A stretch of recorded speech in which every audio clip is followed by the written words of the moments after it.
Hey yo, all characters and events in this review, and any actual names or likeness of celebrities, monsters, aliens, creatures, psychopaths, ghosts, goblins, and mutants are used in fictitious and parodic manner. All celebrity voices are impersonated by Southerners.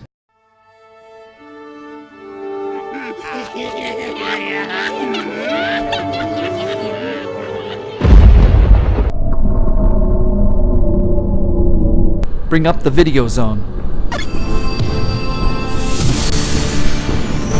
Greetings, Emperor.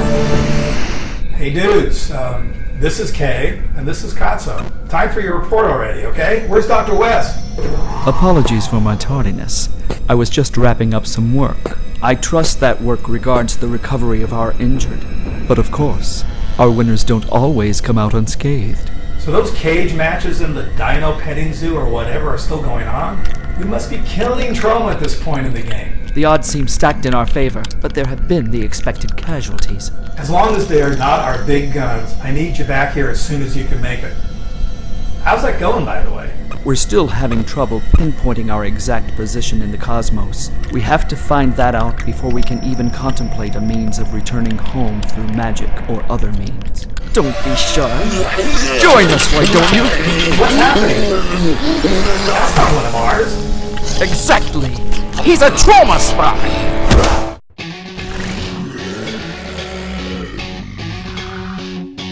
I can't watch much more of this. It's not scary, it's just shit. Paper mache and painted laser rays, dumbass monsters made of clay. If you want to scream, come scream with me. Scream, soup, scream, soup. If you want to scream, come scream with me. Scream, soup, screaming soup. What the hell is this supposed to be? Action, romance, or sci-fi comedy? I just don't have fucking time for this shit. Bring on the blood and show me the tits. If you wanna scream, come scream with me. Scream, soup, screaming soup. If you wanna scream, come scream with me.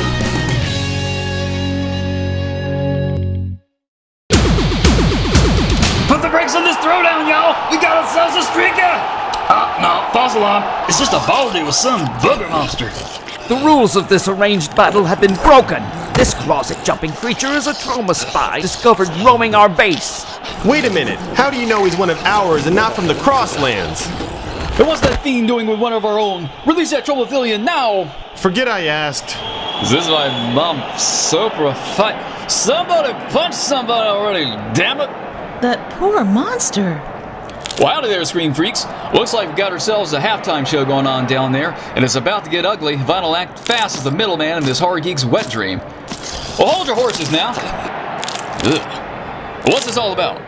We demand this violation of our agreement be atoned, or we will be forced to issue our own brand of reprimand. Fine by me. I'm tired of fighting your army of tiny terrors one at a time.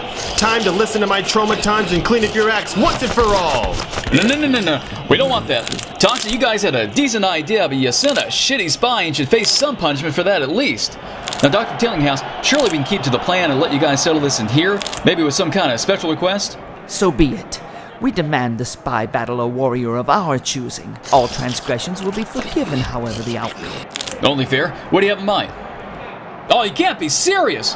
One of these fellas are going to take the monster on? What's he doing? Oh, shit! Who's this guy? Only one of the fucking craziest, baddest legends end up fighting. Rockhead Rex. Master, you return to us. Pretty clever of Travis to figure a way to call Rex's ass up. The Yahoo over there with the hench clown. He may look like a harmless Dick Tracy reject, but he's anything but. Let me clue you Screen Freaks in on this belly crawler who happens to be one of Full Moon's most resourceful villains with a review of his flick, Blood Dolls. The meat of this deceptive title ain't what you think. While the dolls are the selling point of the title and the posters, hoping to bring in the Puppet Master loving folk, I bet, the real star of this revenge flick is actually our mystery man in the mask, Virgil Travis. A powerful billionaire, Travis is mighty pissed he's on the shit end of $1 billion loss and suspects the vultures buying up his shares are the engineers behind it.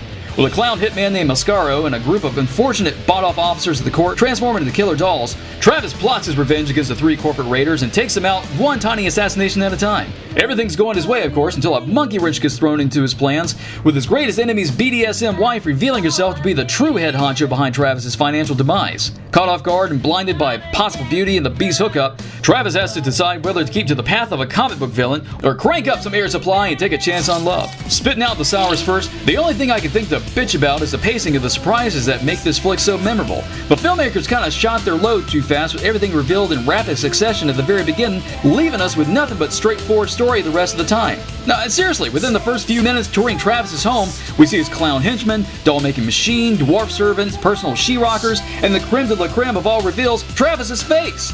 A walk-in special effect, he's actually a pinhead underneath that golem-looking mug, which you'd think would be a shocker save at the end of the flick.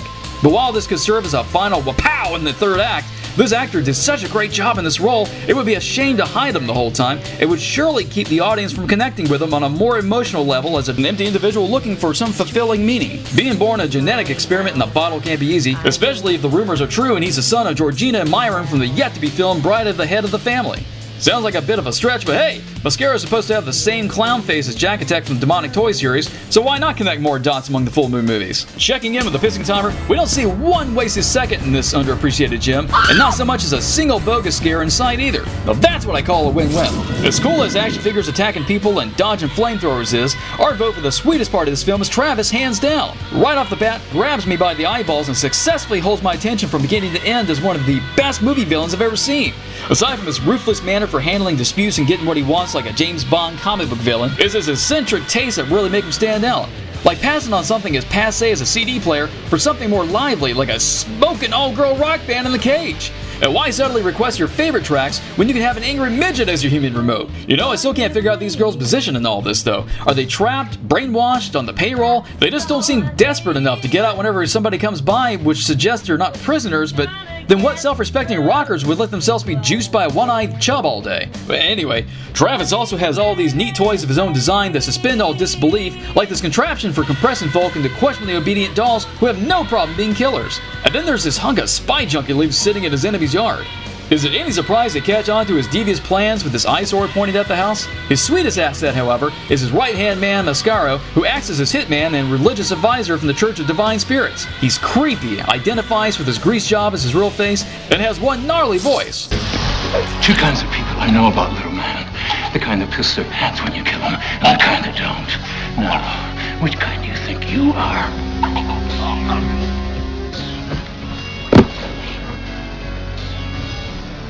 Pisser. With that t-shirt quote, let's move on to my favorite part with Blood Dolls, stacking up a total of 8 to 12 bodies, most of which are the dolls taking out Travis's rich cat competitors and their bodyguards. Now we mentioned 8 to 12 because the movie does something very unexpected. After the woman's submissive hubby is, I'm guessing, crushed. You know, it seems like if he was dead from this, you'd see him sliced wide open with blood and intestines spilling all over the floor. But anyway, Umbre's out and the she-devil's in and wants to get hitched so she can share Travis's wealth and power. But when she learns his secret, she's frozen stupid when she tries figuring out how to get her forked tongue into his tiny mouth. And a dissatisfied Travis decides to kill everybody with poisonous gas. Then everything goes all Wayne's World twist ending, with Mascaro calling Mulligan for a happier resolution, preferring the couple live in monstrous matrimony, and everybody lives happily ever after the end. Well, I don't know about you, stream freaks, but I prefer the ending that allows for sequels myself. Regarding the tit count, we got one flash of talent that's about as exciting as a Mardi Gras peekaboo, but still better than nothing.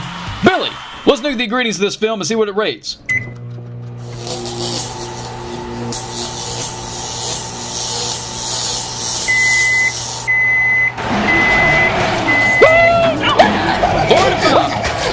If you're tired of teen slashers or commando monster brawls, then this is definitely a nice change of pace for you. A unique horror filled with great ideas and characters. I only wish they could have pushed things a little further with Travis's eccentrics and maybe saved some of the surprises for the end.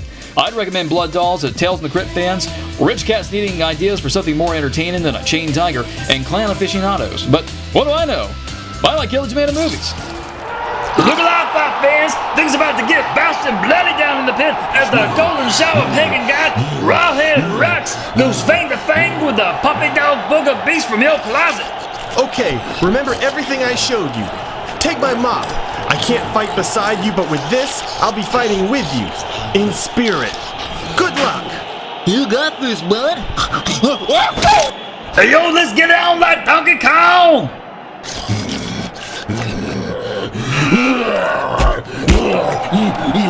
Oh, my mom! Run for it, you idiot! I can't watch. I didn't know Booger was double jointed. He's not. Ooh! It doesn't look like Boogerface is getting it easy down there. Hopefully he's got some tricks up his snot-crusted sleeves. Let's see what hope he has by reviewing his Troma movie, Monster in the Closet. The meat of this faux documentary is about a booger with fangs sneaking in and out of closets, making late-night snacks out of the small town folk of Chestnut Hills. Small as the town may be, however, they organize a full-scale lynch mob sicking the army and police on the booger with help from local scientists and whiz kids. And there to report the whole thing is obituary writer turned journalist Richard Clark. On assignment for the Daily Globe, Clark reports in the name of truth, chocolate, and glasses getting in the way of hypnotic good looks. Unfortunately, his reference to Superman is there, and he can't do shit to help when everything short of the kitchen sink fails to kill the booger. But the scientists have different ideas for taking down the beast, and Clark is hot to trot after Dr. Babelicious for the scoop, even if it means putting his looks on the line and listening to Dr. Einstein Twain tell the same story about dissecting frogs again. When I was a young boy, I found a little frog. And again. When I was a young boy, I once found a frog. And again. Frogs everywhere. Regarding the sour parts of this film, I think a lot of you out there might be turned off by the lack of gore in this kid-friendly monster movie. You've got this awesome-looking rubber suit monster terrorizing folks left and right, but nearly all the deaths happen off-screen and without a speck of bloodshed. Now, sickos like me would rather see body parts flying instead of clothes getting wrinkled any day, but I think the story and the characters are strong enough to get away with it. Despite the lack of gore, there's still plenty of great monster action, with Booger taking the army head-on, and that's after taking out the town's useless authority figures. Which reminds me of a new rule for surviving a horror movie. Unless you see it, don't assume mass killings are committed by a snake. You don't know what might be in there. I know what's in there, all right. What is in there is some giant brown snake, and I'm fixing to go in and skin it. Okay, we know you're in there, so come on out. You've got 30 seconds to get out here with your hands up. Why does this dumbass think a snake's gonna talk back? This town's lucky this dipshit was demoted 6 feet under. And oh yeah, the Whiz Kid.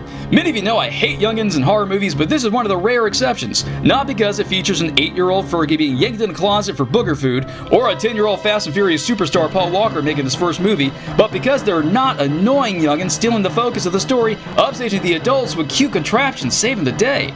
Oh, okay, Whiz Kid Walker does build a device that turns music into harmless beams of painted light, but it doesn't save the day and keeps him from overshadowing his MILF of a mom and Clark. That there is a good youngin'. As mentioned earlier, we've got some pissing time, and Bogus Scares is going to hurt the ratings for this film. But pissing time reflects at least a little bit of people slowly wandering around looking for the monster with no real payoff. It seems like this would make me want to strangle the filmmakers through the screen and demand they give us a shorter movie rather than subject us to this filler bullshit. Then we got ourselves a double whammy with 6, count them, 6 Bogus Scares. Remember, these aren't just jump scares, but monster-absent jump scares of stupid stuff like cats. Half of them are in the same scene with the husband repeatedly getting an eyeful of his wife in the shower. Bogus scared me the same way twice. I'm borderline chuckling. But 3 times I'm gonna have to kick somebody's ass. Savoring the sweets of Monster in the Closet, it's got a lot going for it. But despite a strong ensemble of characters and an excellent story balancing horror with comedy, the monster is what brings people to watch the movie and is a big deciding factor for its success. Lucky for everyone, Booger doesn't disappoint and sneaks through the closet and into our hearts.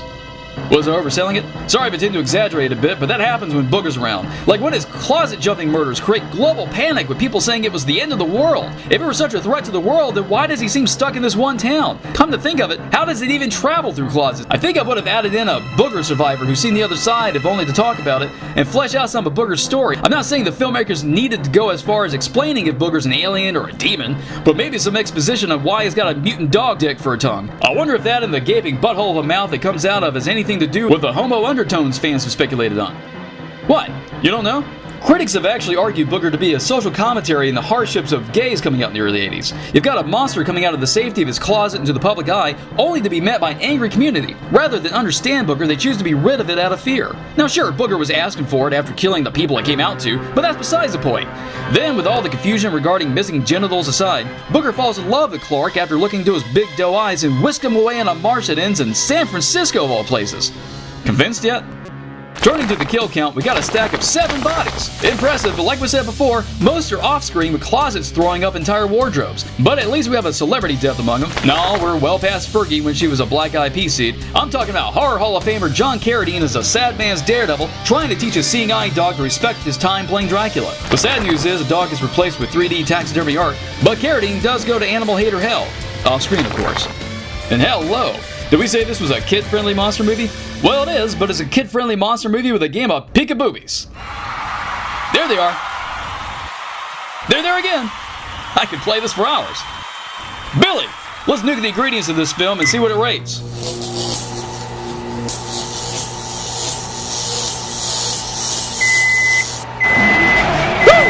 Not too shabby. Booger Man gives a 4 out of 5. I recommend this film to fans of 1950s atomic monster movies, lovers of practical monster makeups, and the city of San Francisco, which needs to recognize Booger as the martyr he is with a memorial at his final resting place. But what do I know? I like illegitimate movies. Oh, that's a little gratuitous, don't you think? That's crossing the line! Hey, that's a decent exposure. Stop it!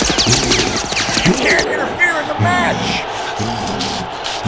It looks like Closet Monster got a clean break from Rex's golden shower, and he's running for it! Good thinking, but Closet Monster's drenched in Rex's pee, and he could probably sniff him out like a shark to blood. Or maybe not, hell, I don't know. I've never heard of this jack fool until a few minutes ago. Oh, snap! Booger's got the upper hand after all! Right in the shower head! Look that thing go!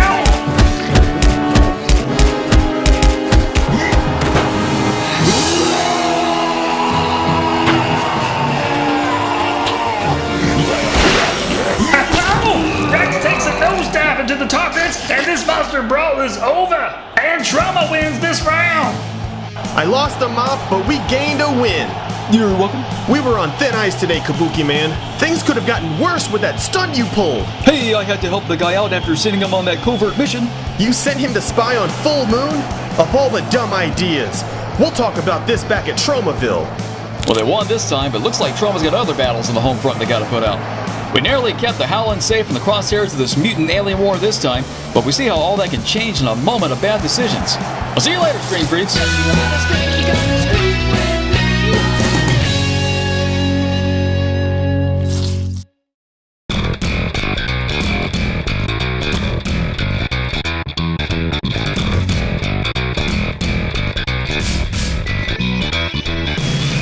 Well, howdy there, Scream Freaks. Well, thank you kindly for watching, and help yourself to more servings of Screaming Soup by visiting our site at screamingsoup.com. You can read our weekly updates, character bios, and interviews, catch up on past episodes, browse our store, and drool over the Howlin' Hottie of the Week. If you want to scream at us, just holler at screamingsoup@gmail.com, and don't forget to stalk us through social media, conveniently linked at the top of the site.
Rediscover all the movies that freaked you out as a kid.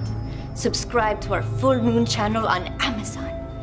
It's like Netflix for lunatics.